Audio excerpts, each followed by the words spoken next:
Magandang umaga po. Nandito po tayo sa aking dampa na nagpapakain po tayo ng baboy saka nagluluto po tayo. Ito po yung maibablog ko sa inyo ngayon na aking mga alaga sa ngayon. Ito po sila. Ito po yung nagluluto ng ano. Dabo. Ating kalan. Ano po yan? Nilagang karning kalabaw. Yan po. Natin nilalabog. Gagawin natin goto. Laga. Ay, laga po pala. Laga. Ito po tayo yung dampang ginawa na sa baboy.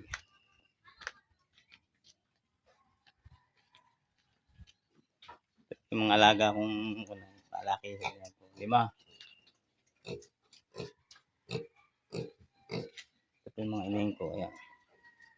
3. Tapos po sila. Ayan. Mga bagong anak kaya medyo manipis yung katawan. Isa.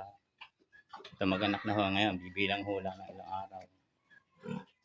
Ito po yung aking mga pahiwalay na. 10.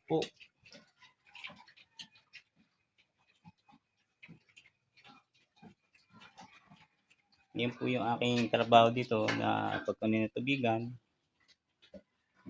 Tapos po ito, nag-aalaga po ng baboy at saka halaman. Kasi dito sa income ng pag isa lang po kasi ang income, halimbawa po yung tubigan, may 3 buwan po yun, 4 na buwan. Meron pong income dito naman iba sa pag-aalaga ng hayop, baboy.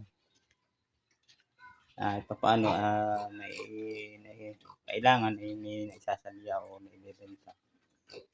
Minsan po naman so sinuswerte 3 buwan at magaganda na napapaikot po yung puhunan. Sa katulad na yung mga farmer, nag-iisip po kami na kung ano yung magandang yung baga kung hindi mauubos yung puhunan. Kahit pa paunti, may tumutubo.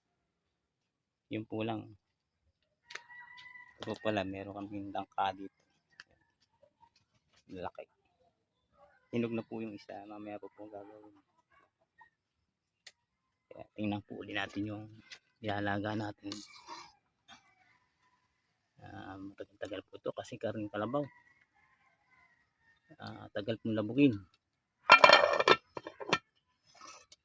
Yun po lang ang maibibigay ko sa inyo at marami po sa umagang ito at marami pong salamat sa mga nakapanood at mga napasaya ulit ko. Salamat po.